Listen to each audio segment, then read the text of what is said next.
ਆਪ ਜੀ ਦਾ ਸ਼ੁਕਰਾਨਾ, ਇਸ এনवायरमेंट ਦਾ ਸ਼ੁਕਰਾਨਾ, ਪਾਰ ਬ੍ਰਹਮ ਪਰਮਾਤਮਾ ਦਾ ਸ਼ੁਕਰਾਨਾ। ਸੋ ਬੀਬੀ ਗੁਰਿੰਦਰ ਕੌਰ ਜੀ ਦਾ ਜਿਹੜੇ ਉਪਰਾਲਾ ਕਰ ਰਹੇ ਨੇ, ਹੋਰ ਮਿਲ ਕੇ ਜਿਹੜੀਆਂ ਸੰਗਤਾਂ, ਸਭ ਦਾ ਕੋਟਾਨ ਸ਼ੁਕਰਾਨਾ। ਕਿਉਂਕਿ ਸੰਗਤ ਦੀਆਂ ਘੜੀਆਂ ਮਿਲ ਜਾਣ ਤਾਂ ਆਪਣੇ ਆਪ ਦੇ ਵਿੱਚ ਹੀ ਬਹੁਤ ਵੱਡੀ ਇੱਕ ਗੱਲ ਹੁੰਦੀ। ਇਹਨੂੰ ਪੁੰਨ ਕਹਿ ਲਓ, ਉਹਨੂੰ ਖੁਸ਼ੀ ਕਹਿ ਲਓ, ਉਹਨੂੰ ਜੋ ਮਰਜ਼ੀ ਅਸੀਂ ਨਾਮ ਦੇ ਲਈਏ। ਪੁੰਨ ਦਾ ਮਤਲਬ ਹੀ ਹੁੰਦਾ ਚੰਗੇ ਕਰਮ। ਸੋ ਇਹ ਸੰਗਤ ਵੀ ਉਦੋਂ ਹੀ ਮਿਲਦੀ ਜਦੋਂ ਪੂਰਬਲਾ ਕੋਈ ਚੰਗਾ ਕਰਮ ਹੁੰਦਾ, ਕਿਉਂਕਿ ਕਰਮਾਂ ਦਾ ਤਾਂ ਬਹੁਤ ਵੱਡਾ ਯੋਗਦਾਨ ਜੀਵਨ ਭਰ ਸਭ ਦਾ ਹੀ ਰਹਿਣਾ। ਕਰਮ ਜਦ ਤੱਕ ਅਸੀਂ ਹੈਗੇ ਹਾਂ ਕਰਦੇ ਹੀ ਰਹਿਣਾ। ਤੋ ਸੰਗਤ ਜੀ, ਜਿਸ ਤਰ੍ਹਾਂ ਦੇ ਹਾਲਾਤ ਪਰਿਸਥਿਤੀਆਂ ਚੱਲ ਰਹੇ ਨੇ, ਬੜਾ ਇੱਕ ਅੱਜ ਡਰ ਮਨ ਦੇ ਵਿੱਚ, ਫਿਕਰ, ਚਿੰਤਾ। ਜਦੋਂ ਕਿ ਗੁਰਮਤ ਵਿੱਚ ਡਰ, ਫਿਕਰ, ਚਿੰਤਾ ਜਿਹੜੀ ਹੈ, ਗੁਰਬਾਣੀ ਸਾਨੂੰ ਇਹਨਾਂ ਚੀਜ਼ਾਂ ਤੋਂ ਦੂਰ ਕਰਦੀ ਹੈ। ਕਿਤੇ ਨਾ ਕਿਤੇ ਨਿਸ਼ਚਿੰਤਤਾ, ਜਦੋਂ ਅਸੀਂ ਗੁਰਬਾਣੀ ਨੂੰ ਮੰਨਦੇ ਹਾਂ, ਉਹ ਸਿਧਾਂਤ ਜਿਹੜੇ ਗੁਰੂ ਸਾਹਿਬ ਨੇ ਸਾਨੂੰ ਮਤਲਬ 5 ਬਾਣੀਆਂ ਦਾ ਅਗਰ ਨਿਤਨੇਮ ਲੈ ਲਓ ਨਾ, ਜਪਜੀ ਸਾਹਿਬ ਦੀ ਬਾਣੀ, ਫਿਰ ਜਾਪ ਸਾਹਿਬ, ਫਿਰ ਸਵਈਏ ਸਾਹਿਬ, ਚੌਪਈ ਸਾਹਿਬ, ਫਿਰ ਆਨੰਦ ਸਾਹਿਬ ਆ ਗਿਆ। ਮਹਾਰਾਜ ਜੀ ਕਹਿੰਦੇ ਬਾਣੀ ਮੁਤਾਬਕ ਚੱਲੋਗੇ ਤੁਸੀਂ ਆਨੰਦ ਦੀ ਅਵਸਥਾ ਦੇ ਵਿੱਚ ਰਹੋਗੇ। ਸੋ ਸ਼੍ਰੀ ਗੁਰੂ ਨਾਨਕ ਮਿਸ਼ਨ ਦਾ ਜਿਹੜਾ ਨਾਮ ਵੀ ਉਹ ਰੱਖਿਆ ਹੋਇਆ, ਜਿਹੜਾ 7 ਦਿਨ ਦਾ ਕੋਰਸ ਹੈ, ਵੀ ਆਨੰਦਮਈ ਜੀਵਨ। ਸੋ ਉਹਦੇ ਵਿੱਚ ਥੋੜ੍ਹੇ ਅਸੀਂ ਟਿਪਸ ਲੈ ਲਈਦੇ ਨੇ ਕਿ ਗੁਰਬਾਣੀ ਦੇ ਵਿੱਚੋਂ ਕਿਵੇਂ ਅਸੀਂ ਆਨੰਦਮਈ ਜੀਵਨ ਜੀਵ ਸਕਦੇ ਹਾਂ। ਤੋ ਅੱਜ ਅਸੀਂ ਸਿਰਫ ਇੱਕ ਹੀ ਪਹਿਲੂ ਦੇ ਉੱਤੇ ਵਿਚਾਰ ਕਰਾਂਗੇ। ਗੁਰੂ ਨਾਨਕ ਸੱਚੇ ਪਾਤਸ਼ਾਹ ਨੇ ਸਾਨੂੰ 3 ਸਿਧਾਂਤ ਦਿੱਤੇ ਨੇ: ਸੁੱਚੀ ਕਿਰਤ ਕਰਨੀ, ਨਾਮ ਜਪਣਾ, ਵੰਡ ਕੇ ਛਕਣਾ। ਅੱਜ ਵੰਡ ਕੇ ਛਕਣ ਦਾ ਅਸੀਂ ਸਿਧਾਂਤ ਲਵਾਂਗੇ ਵੀ ਵੰਡ ਕੇ ਛਕਣ ਵਾਲਾ ਕਿੰਨੀ ਆਨੰਦ ਦੀ ਅਵਸਥਾ ਵਿੱਚ ਰਹਿ ਸਕਦਾ। ਸੋ ਲਿਵਿੰਗ ਇਜ਼ ਗਿਵਿੰਗ, ਮਤਲਬ ਜੀਣਾ ਹੀ ਜਿਹੜਾ ਹੈ, ਉਹ ਵੰਡਣਾ ਹੀ ਜੀਵਨ ਹੋ ਜਾਵੇ। ਇੱਥੋਂ ਤੱਕ ਵੰਡਣ ਦਾ ਸਿਧਾਂਤ ਹੁੰਦਾ। ਉਹ 10ਵਾਂ ਹਿੱਸਾ ਤਾਂ ਜਿਹੜਾ ਸਾਨੂੰ ਉਹ ਸਿਰਫ ਇਸ ਪਾਸੇ ਲਾਉਣ ਲਈ ਮਾਰੇ ਨੇ, ਜਿਹੜਾ ਉਹ ਇੱਕ ਮਰਿਆਦਾ ਬਣਾਈ ਹੈ। ਪਰ ਜਦੋਂ ਵੰਡਣ ਦਾ ਇੱਕ ਅੰਦਰੋਂ ਇੱਕ ਇੰਨਾ ਇੱਕ ਸੁਭਾਅ ਬਣ ਜਾਂਦਾ ਗੁਰਬਾਣੀ ਮੁਤਾਬਕ, ਉੱਥੇ ਤਾਂ ਅਵਸਥਾ ਹੀ ਹੋਰ ਹੋ ਜਾਂਦੀ। ਮਹਾਰਾਜ ਕਹਿੰਦੇ ਬ੍ਰਹਮ ਗਿਆਨੀ ਪਰਉਪਕਾਰੋ ਮਾਹਾ, ਦੂਸਰੇ ਦਾ ਭਲਾ ਕਰਨ ਦਾ ਅੰਦਰ ਚਾਅ ਚੜਿਆ ਰਹਿੰਦਾ। ਉਹਦੇ ਵਿੱਚ ਕੋਈ ਲਿਮਿਟ ਨਹੀਂ ਫਿਰ ਰਹਿ ਜਾਂਦੀ। ਉੱਥੇ ਫਿਰ ਆਪਣਾ ਆਪ ਤੱਕ ਵਾਰ ਦਿੱਤਾ ਜਾਂਦਾ ਸਰਵ ਕਲਿਆਣ ਦੇ ਲਈ। ਔਰ ਸਾਡੀ ਜਿਹੜੀ ਅਰਦਾਸ ਹੈ ਨਾ, ਪੰਥਕ ਅਰਦਾਸ, ਇਹਦੇ ਵਿੱਚ ਜਿਨ੍ਹਾਂ ਦਾ ਜ਼ਿਕਰ ਆਉਂਦਾ, ਉਹ ਇੱਥੋਂ ਤੱਕ ਉਹ ਤਨ ਮਨ ਧਨ ਉਹਨਾਂ ਨੇ ਸਾਰਾ ਕੁਛ ਹੀ ਵਾਰ ਦਿੱਤਾ ਸੰਸਾਰ ਦੇ ਉੱਤੇ। ਸੋ ਬਾਣੀ ਦੇ ਵਿੱਚ ਵੰਡ ਕੇ ਛਕਣ ਦੇ ਲਈ ਪਹਿਲਾਂ ਅਸੀਂ ਵਿਚਾਰਾਂ ਕਰਾਂਗੇ ਮਹਾਰਾਜ ਨੇ ਕੀ ਕਿਹਾ, ਫਿਰ ਰਹਿਤਨਾਮੇ, ਫਿਰ ਆਪਾਂ ਸਾਖੀਆਂ ਲਵਾਂਗੇ, ਤਾਂ ਕਿ ਸਾਡਾ ਮਨ ਬਿਲਕੁਲ ਜਿਹੜਾ ਹਰ ਵੇਲੇ ਵੰਡਣ ਦੇ ਲਈ ਤਿਆਰ ਰਵੇ, ਪ੍ਰੈਕਟੀਕਲ ਸਾਡਾ ਜੀਵਨ ਵੰਡਣ ਵਾਲਾ ਹੋ ਜਾਵੇ। ਗੁਰੂ ਨਾਨਕ ਸੱਚੇ ਪਾਤਸ਼ਾਹ ਜੀ ਕਹਿੰਦੇ ਨੇ, ਘਾਲ ਖਾਏ ਕੇ ਛੱਥੋਂ ਦੇ, ਨਾਨਕ ਰਾਹ ਪਛਾਣੀ ਸੀ। ਜਿਹੜਾ ਆਪਣੀ ਘਾਲ ਕਮਾਈ ਕਰਕੇ, ਮਿਹਨਤ ਕਰਕੇ ਆਪਣੇ ਹੱਥਾਂ ਦੇ ਨਾਲ ਵੰਡਦਾ ਆਪਣੀਆਂ ਸੁੱਚੀਆਂ ਕਿਰਤ ਕਮਾਈਆਂ ਦੇ ਵਿੱਚੋਂ, ਉਹਨੇ ਤਾਂ ਅਸਲੀ ਰਾਹ ਹੀ ਪਛਾਣ ਲਿਆ। ਘਾਲ ਖਾਏ ਕੇ ਛੱਥੋਂ ਰੇ, ਨਾਨਕ ਰਾਹ ਪਛਾਣੇ ਸੇ, ਉਹਨੇ ਸੱਚਾ ਰਾਹ ਪਛਾਣ ਲਿਆ। ਕਿਉਂਕਿ ਸੰਗਤ ਜੀ, ਜਨਮਾਂ ਜਨਮਾਂ ਦੇ ਕਰਜ਼ੇ ਸਾਡੇ ਉੱਤੇ ਚੜੇ ਹੋਏ ਨੇ, ਜਨਮਾਂ ਜਨਮਾਂ ਦੇ। ਸੋ ਰਾਮ ਨੇ ਪਛਾਣ ਲਿਆ ਵੀ ਜਿਵੇਂ ਜਿਵੇਂ ਵੰਡਦਾ ਜਾਵਾਂਗਾ ਮੇਰੇ ਕਰਜ਼ੇ ਉਤਰਦੇ ਜਾਣਗੇ। ਬਾਣੀ ਦੀਆਂ ਅਸੀਂ ਅੱਗੇ ਫਿਰ ਵਿਚਾਰਾਂ ਕਰਾਂਗੇ। ਪਹਿਲਾਂ ਹੁਣ ਥੋੜਾ ਜਿਹਾ ਦੇਖੀਏ ਵੀ ਸਾਡੇ ਤੇ ਕਿੰਨੇ ਕੁ ਕਰਜ਼ੇ, ਪ੍ਰੈਕਟੀਕਲ ਸਾਨੂੰ ਸਮਝ ਲੱਗ ਜੂਗਾ। ਸਾਨੂੰ ਜਨਮ ਮਿਲਿਆ ਇਸ ਸੰਸਾਰ ਦੇ ਵਿੱਚ, ਸਾਡੇ ਮਾਤਾ ਪਿਤਾ ਨੇ ਸਾਨੂੰ ਪਾਲਿਆ ਪੋਸਿਆ। ਕਦੀ ਦਾਦੀ ਨੇ ਚੱਕਿਆ, ਕਦੀ ਦਾਦੇ ਨੇ, ਕਦੀ ਨਾਨੀ ਨੇ, ਕਦੀ ਭੂਆ ਨੇ, ਕਦੀ ਮਾਸੀ ਨੇ, ਕਦੀ ਗੁਆਂਢੀਆਂ ਨੇ, ਕਦੀ ਚਾਚੇ ਨੇ, ਕਦੀ ਚਾਚੀ ਨੇ। ਔਰ ਕੀ ਅਸੀਂ ਉਹਨਾਂ ਲਈ ਇੰਨਾ ਕੁਛ ਕਰ ਪਾਏ? ਸਾਰਿਆਂ ਨੂੰ ਪਤਾ ਨਹੀਂ ਕਰ ਪਾਏ। ਉਹਨਾਂ ਦਾ ਕਰਜ਼ਾ ਫਿਰ ਸਾਡੇ ਉੱਤੇ ਹੈ ਨਾ। ਉਹ ਗਲੀਆਂ, ਉਹ ਧਰਤੀ ਜਿੱਥੇ ਅਸੀਂ ਖੇਡ ਖੇਡ ਕੇ ਐਡੇ ਵੱਡੇ ਹੋ ਗਏ, ਅਸੀਂ ਕੀ ਕੀਤਾ? ਕੁਛ ਵੀ ਨਹੀਂ। ਹਵਾ ਲੈ ਰਹੇ ਹਾਂ, ਪਾਣੀ ਪੀ ਰਹੇ ਹਾਂ, ਸਾਰੀ ਪ੍ਰਕਿਰਤੀ ਸਾਨੂੰ ਦੇ ਰਹੀ ਹੈ, ਅਸੀਂ ਵਾਪਸ ਕੁਛ ਵੀ ਨਹੀਂ ਦੇ ਰਹੇ। ਇਹ ਸਾਡੇ ਤੇ ਕਰਜ਼ੇ ਚੜੀ ਜਾ ਰਹੇ ਨੇ। ਔਰ ਕਈ ਵਾਰ ਅਸੀਂ ਕੁਛ ਕਰਨਾ ਚਾਹੁੰਦੇ ਹੁੰਦੇ ਹਾਂ, ਚਲੋ ਆਪਣੀ ਦਾਦੀ ਲਈ ਜਾਂ ਦਾਦੇ ਲਈ ਜਾਂ ਨਾਨੇ ਨਾਨੀ ਲਈ, ਜਿਨ੍ਹਾਂ ਨੇ ਬਜ਼ੁਰਗਾਂ ਨੇ ਸਾਡੇ ਲਈ ਕੁਛ ਕੀਤਾ ਹੁੰਦਾ, ਜਾਂ ਸਾਡੇ ਮਾਤਾ ਪਿਤਾ। ਜ਼ਿੰਦਗੀ ਨਹੀਂ ਸਾਨੂੰ ਮੌਕਾ ਦਿੰਦੀ, ਅਸੀਂ ਕਿਤੇ ਰਹਿ ਜਾਂਦੇ, ਉਹ ਕਿਤੇ ਰਹਿ ਜਾਂਦੇ, ਇੱਦਾਂ ਵੀ ਹੋ ਜਾਂਦਾ। ਸੋ ਇਸ ਕਰਕੇ ਉਹ ਜ਼ਿੰਦਗੀ ਸਾਨੂੰ ਮੌਕਾ ਨਹੀਂ ਦਿੰਦੀ। ਪਰ ਇਹਦਾ ਮਤਲਬ ਇਹ ਨਹੀਂ ਕਿ ਅਸੀਂ ਵੰਡਣਾ ਨਹੀਂ ਸੰਸਾਰ ਦੇ ਵਿੱਚ। ਸੋ ਇਹ ਇੱਕ ਫਿਰ ਐਨਰਜੀ ਦਾ ਇੱਕ ਲੈਵਲ ਹੋ ਜਾਂਦਾ। ਤੁਸੀਂ ਇੱਧਰੋਂ ਤੁਹਾਨੂੰ ਕਿਸੇ ਨੇ ਪਾਲ ਦਿੱਤਾ, ਪੋਸ਼ ਦਿੱਤਾ, ਤੁਹਾਡੇ ਲਈ ਕੁਛ ਕਰ ਦਿੱਤਾ, ਤੁਸੀਂ ਸੰਸਾਰ ਲਈ ਕੁਛ ਕਰ ਦਿਓ। ਸੋ ਮੈਨੂੰ ਬੜਾ ਇੱਕ ਪਿਆਰਾ ਜਿਹਾ ਸ਼ਬਦ ਲੱਗਦਾ, ਮੈਂ ਮਨ ਵਿੱਚ ਹੀ ਇੱਕ ਦਿਨ ਆਇਆ ਸੀਗਾ। ਮੈਂ ਕਹਿੰਦੀ ਹਾਂ ਵੀ ਅਗਰ ਰਿਵਰਸ ਪ੍ਰੋਸੈਸ ਦੇ ਵਿੱਚ ਕਿਸੇ ਨੇ ਜਾਣਾ ਨਾ ਤਾਂ ਉਹ ਵੰਡੇ ਵੱਧ ਤੋਂ ਵੱਧ। ਮਤਲਬ ਇਹ ਕਰਜ਼ੇ ਉਤਰਨ ਲੱਗ ਜਾਣਗੇ ਤਾਂ ਰੂਹ ਜਿਹੜੀ ਹਲਕੀ ਲਾਈਟ ਹੋਣੀ ਸ਼ੁਰੂ ਹੋ ਜਾਏਗੀ। ਸੋ ਲੈਣ ਦਾ ਭਾਵ ਨਹੀਂ, ਜ਼ਿੰਦਗੀ ਵਿੱਚ ਵੰਡਣ ਦਾ ਭਾਵ। ਜ਼ਰੂਰੀ ਨਹੀਂ ਪੈਸਾ ਹੈ, ਜ਼ਰੂਰੀ ਨਹੀਂ ਵਸਤਾਂ ਹੈ, ਬਹੁਤ ਕੁਛ ਹੈ ਸਾਡੇ ਕੋਲ ਵੰਡਣ ਦੇ ਲਈ। ਮਿੱਠੇ ਬੋਲ ਅਸੀਂ ਵੰਡ ਸਕਦੇ ਹਾਂ, ਸੁੱਖ ਦੇ ਸਕਦੇ ਹਾਂ, ਸ਼ਾਂਤੀ ਵਰਸਾ ਸਕਦੇ ਹਾਂ, ਕਿਸੇ ਰੋਂਦੇ ਨੂੰ ਹਸਾ ਸਕਦੇ ਹਾਂ, ਕਿਸੇ ਟੁੱਟੇ ਹੋਏ ਨੂੰ ਜੋੜ ਸਕਦੇ ਹਾਂ। ਸਾਡੇ 2 ਮਿੱਠੇ ਬੋਲ ਪਤਾ ਨਹੀਂ ਕਿਸ ਦਾ ਕਿਤਨਾ ਜੀਵਨ ਬਦਲ ਸਕਦੇ ਨੇ। ਸੋ ਇਹ ਵੰਡਣ ਲਈ ਤਾਂ ਬਹੁਤ ਕੁਛ ਹੈ ਸਾਡੇ ਕੋਲ ਹੈ। ਹੋਰ ਨਾ ਸੀ ਇੱਕ ਮੁਸਕਰਾਹਟ ਆਪਣੇ ਘਰਾਂ ਵਿੱਚ ਹੀ ਖਿਲੇ ਮੁਸਕਰਾਉਂਦੇ ਚਿਹਰੇ ਇੱਕ ਦੂਸਰੇ ਨੂੰ ਦੇ ਸਕਦੇ ਹਾਂ, ਤਾਂ ਸਾਡੇ ਵੱਲ ਦੇਖ ਕੇ ਦੂਸਰਾ ਵੀ ਖਿਲ ਜਾਵੇ। ਇਸ ਤਰ੍ਹਾਂ ਤਾਂ ਨਹੀਂ ਕਿ ਸਾਡੇ ਵੱਲ ਦੇਖ ਕੇ ਦੂਸਰਾ ਵੀ ਮੁਰਝਾ ਜਾਵੇ। ਸੋ ਇਹ ਹੁਣ ਤਾਂ ਐਨਰਜੀ ਲੈਵਲ ਤੇ ਦੁਨੀਆ ਗੱਲ ਕਰਨ ਲੱਗ ਗਈ। ਸ਼ੁਰੂ ਤੋਂ ਇਦਾਂ ਸੀ, ਹੁਣ ਇਹਨੂੰ ਸ਼ਬਦ ਇਹੋ ਜਿਹੇ ਅਸੀਂ ਦੇ ਦਿੱਤੇ ਵੀ ਤੁਹਾਡੀ ਐਨਰਜੀ ਦੂਸਰੇ ਜਾ ਰਹੀ, ਦੂਸਰੇ ਤੋਂ ਤੁਸੀਂ ਲੈ ਰਹੇ ਹੋ। ਐਕਚੁਅਲੀ ਅਸੀਂ ਉਹੀ ਲਵਾਂਗੇ ਜੋ ਅਸੀਂ ਵੰਡਿਆ ਹੁੰਦਾ। ਇਹ ਪਰਮਾਤਮਾ ਦਾ ਸਿਧਾਂਤ ਆ, ਜੋ ਅਸੀਂ ਵੰਡਦੇ ਹਾਂ ਉਹ ਸਾਡੇ ਕੋਲ ਆਈ ਜਾਣਾ। ਸਾਡੇ ਸਾਹਮਣੇ ਕੋਈ ਕਿੰਨਾ ਨੈਗੇਟਿਵ ਹੋਵੇ, ਅਗਰ ਅਸੀਂ ਪੋਜ਼ਿਟਿਵ ਹਾਂ, ਸਵਾਲ ਹੀ ਨਹੀਂ ਪੈਦਾ ਹੁੰਦਾ ਅਸੀਂ ਉਹਦੀ ਨੈਗੇਟਿਵਿਟੀ ਕੈਚ ਕਰ ਲਵਾਂਗੇ। ਅਗਰ ਅਸੀਂ ਨੈਗੇਟਿਵ ਹਾਂ, ਸਾਹਮਣੇ ਜਿੰਨਾ ਕੋਈ ਪੋਜ਼ਿਟਿਵ ਹੋਵੇ ਤਾਂ ਸਾਡਾ ਉਹੀ ਨੈਗੇਟਿਵਿਟੀ ਨੇ ਸਾਨੂੰ ਪਕੜੀ ਰੱਖਣਾ, ਕਿਉਂਕਿ ਉਹਨੇ ਕਿਤੇ ਵੰਡਿਆ ਨਹੀਂ ਹੁੰਦਾ, ਉਹਦੇ ਅਕਾਊਂਟ ਵਿੱਚ ਉਹ ਐਨਰਜੀ ਨਹੀਂ ਹੁੰਦੀ। ਸੋ ਵੰਡਣ ਦੇ ਨਾਲ ਇੱਕ ਪੋਜ਼ਿਟਿਵਿਟੀ ਬਹੁਤ ਜ਼ਿਆਦਾ ਆਉਂਦੀ। ਹੋਰ ਬਾਣੀ ਵਿੱਚ ਦੇਖੋ, ਮਹਾਰਾਜ ਜੀ ਕਹਿੰਦੇ ਨੇ, ਗੁਰੂ ਨਾਨਕ ਸੱਚੇ ਪਾਤਸ਼ਾਹ ਦੀ ਬਾਣੀ ਵਿੱਚ ਤੁਹਾਨੂੰ ਇੰਨੀਆਂ ਪੰਕਤੀਆਂ ਮਿਲ ਜਾਣੀਆਂ ਨਾ ਵੰਡਣ ਤੇ। ਮਹਾਰਾਜ ਕਹਿੰਦੇ ਪੁੰਨ ਦਾਨ ਕਾ ਕਰੇ ਸਰੀਰ, ਸੋ ਗਿਰਹੀ ਗੰਗਾ ਕਾ ਨੀਰ। ਜਿਹੜਾ ਆਪਣੇ ਸਰੀਰ ਦੇ ਨਾਲ ਪੁੰਨ ਦਾਨ ਕਰ ਦਿੰਦਾ ਹੈ, ਵੰਡਦਾ ਹੈ, ਸੋ ਗਿਰਹੀ ਗੰਗਾ ਕਾ ਨੀਰ, ਉਹ ਗ੍ਰਸਤੀ ਗੰਗਾ ਦੇ ਨੀਰ ਵਰਗਾ ਪਵਿੱਤਰ ਹੋ ਜਾਂਦਾ। ਇੱਕ ਟਾਈਮ ਇਹ ਨਦੀਆਂ ਦੇ ਪਾਣੀ ਬੜੇ ਸ਼ੁੱਧ ਹੁੰਦੇ ਸੀ, ਉਹ ਤਾਂ ਹੁਣ ਪੋਲਿਊਸ਼ਨ ਫੈਲ ਗਏ। ਮਹਾਰਾਜ ਕਹਿੰਦੇ ਗੰਗਾ ਦੇ ਨੀਰ ਵਰਗਾ ਪਵਿੱਤਰ ਹੋ ਜਾਂਦਾ ਜਿਹੜਾ ਆਪਣੇ ਸਰੀਰ ਦੇ ਨਾਲ ਵੰਡਦਾ ਆ। ਹੋਰ ਮਹਾਰਾਜ ਜੀ ਕਹਿੰਦੇ ਸੱਚ ਤਾਂ ਪਰ ਜਾਣੀਏ ਜਾਂ ਸਿੱਖ ਸੱਚੀ ਲੈ, ਦਇਆ ਜਾਣੇ ਜੀ ਕੀ ਕਿਸ ਪੁੰਨ ਦਾਨ ਕਰੇ। ਰੋਜ਼ ਇਹ ਪੜ੍ਹਦੇ ਹੀ ਅਸੀਂ ਆਸਾ ਕੀ ਵਾਰ ਵਿੱਚ ਮਹਾਰਾਜ ਜੀ ਸਾਨੂੰ ਕਿੰਨਾ ਸਮਝਾਉਂਦੇ ਨੇ ਵੀ ਉਹ ਸੱਚ ਨੂੰ ਜਲਣ ਦਾ ਵੀ ਤਰੀਕਾ ਜਿਹੜਾ ਹੈ ਦਇਆ ਕਰਨੀ, ਅੰਦਰ ਦਇਆ ਰੱਖਣੀ ਔਰ ਪੁੰਨ ਦਾਨ ਕਰਨਾ ਆਪਣੇ ਹੱਥਾਂ ਦੇ ਨਾਲ। ਹੋਰ ਮਹਾਰਾਜ ਜੀ ਕਹਿੰਦੇ ਨੇ ਗੁਰਮੁਖ ਸਭ ਪਵਿੱਤ ਹੈ, ਧਨ ਸੰਭੈ ਮਾਇਆ। ਹਰ ਅਰਥ ਜੋ ਖਰਚਦੇ ਦਿਨ ਦੇ ਸੁਖ ਪਾਇਆ। ਉਹ ਮਨੁੱਖ ਜਿਹੜੇ ਗੁਰੂ ਦੇ ਦੱਸੇ ਰਾਹ ਤੇ ਉੱਤੇ ਤੁਰਦੇ ਨੇ, ਉਹਨਾਂ ਦੇ ਲਈ ਜਿਹੜਾ ਧਨ ਪਦਾਰਥ ਮਾਇਆ ਸਭ ਕੁਝ ਪਵਿੱਤਰ ਹੈ। ਸੋ ਵੱਡਾ ਵੱਡਾ ਗੁਰੂ ਨਾਨਕ ਸੱਚੇ ਪਾਤਸ਼ਾਹ ਨੇ ਸਾਡਾ ਭੁਲੇਖਾ ਬਾਹਰ ਕੱਢ ਦਿੱਤਾ। ਅਸੀਂ ਕਹਿੰਦੇ ਜੋ ਮਾਇਆ ਨੂੰ ਹੱਥ ਨਹੀਂ ਲਾਉਂਦੇ, ਕੋਈ ਮਾਇਆ ਤੋਂ ਬਿਨਾਂ ਤਾਂ ਗੁਜ਼ਾਰਾ ਹੀ ਨਹੀਂ ਹੈ। ਕੱਪੜਾ ਅਸੀਂ ਮਾਇਆ ਦਾ ਪਾਣਾ, ਰੋਟੀ ਅਸੀਂ ਮਾਇਆ ਦੀ ਖਾਣੀ, ਹੱਥ ਨਹੀਂ ਲਾਉਂਦੇ, ਕਿਸੇ ਦੇ ਥਰੂ ਤਾਂ ਸਾਨੂੰ ਆ ਗਿਆ ਨਾ। ਸੋ ਮਹਾਰਾਜ ਨੇ ਕਿਹਾ ਪਵਿੱਤਰ ਆ ਉਹ ਮਨੁੱਖ ਜਿਹੜੇ ਗੁਰੂ ਦੇ ਦੱਸੇ ਰਾਹ ਦੇ ਉੱਤੇ ਚੱਲਦੇ ਨੇ, ਉਹਨਾਂ ਦਾ ਧਨ ਪਦਾਰਥ ਮਾਇਆ ਸਭ ਕੁਝ ਪਵਿੱਤਰ ਹੈ, ਕਿਉਂਕਿ ਉਹ ਆਪਣਾ ਵੀ ਗੁਜ਼ਾਰਾ ਕਰਦੇ ਨੇ ਔਰ ਨਾਲ ਰੱਬ ਦੇ ਲਿਖੇ ਦੇ ਉੱਤੇ ਤੁਹਾਨੂੰ ਲਾ ਦਿੰਦੇ ਨੇ। ਰੱਬ ਦਾ ਲਿਖਾ ਮਤਲਬ ਜਿੱਥੇ ਵੀ ਸਮਾਜ ਭਲਾਈ ਹੁੰਦੀ ਹੋਵੇ, ਚਾਹੇ ਸਰੀਰਕ ਤੌਰ ਤੇ, ਰੂਹਾਨੀਅਤ ਤੌਰ ਤੇ। ਕੋਈ ਭੁੱਖਾ ਆ ਤਾਂ ਉਹਨੂੰ ਉਸ ਟਾਈਮ ਰੋਟੀ ਦੀ ਲੋੜ ਆ, ਉਹਨੂੰ ਉਹ ਦੇ ਦਿੱਤੀ, ਕਿਸੇ ਨੂੰ ਕੱਪੜਾ ਦੇ ਦਿੱਤਾ, ਕਿਸੇ ਨੂੰ ਦਵਾਈ ਦੇ ਦਿੱਤੀ, ਕਿਸੇ ਨੂੰ ਜੁੱਤੀ ਦੇ ਦਿੱਤੀ, ਜੋ ਵੀ ਉਹਦੀ ਲੋੜ ਆ। ਤਾਂ ਰੂਹਾਨੀਅਤ ਤੌਰ ਤੇ ਵੀ ਧਾਰਮਿਕ ਕਾਰਜਾਂ ਵਿੱਚ ਜਦੋਂ ਉਹਨੂੰ ਖਰਚ ਕਰਦੇ ਆ ਤੇ ਜਿੱਥੇ ਰੂਹਾਂ ਦਾ ਕਲਿਆਣ ਹੁੰਦਾ, ਤਾਂ ਇਹਨਾਂ ਕਾਰਜਾਂ ਵਿੱਚ ਉਹ ਵੰਡਦੇ ਨੇ। ਮਹਾਰਾਜ ਕਹਿੰਦੇ ਜਿਉਂ-ਜਿਉਂ ਵੰਡਦੇ ਨੇ ਇਹ ਜਿਹੜੇ ਗੁਰਸਿੱਖ ਜਿਹੜੇ ਗੁਰੂ ਦੇ ਰਾਹਾਂ ਤੇ ਚੱਲਦੇ ਨੇ, ਉਹ ਸੁਖੀ ਰਹਿੰਦੇ ਨੇ ਔਰ ਉਹਨਾਂ ਕੋਲ ਹੋਰ ਵਧੀ ਜਾਂਦਾ। ਵੰਡਣ ਵਾਲੇ ਨੂੰ ਕਦੇ ਕਮੀਆਂ ਨਹੀਂ ਆਉਂਦੀਆਂ, ਬਰਕਤਾਂ ਹੀ ਬਰਕਤਾਂ ਆਉਂਦੀਆਂ ਨੇ।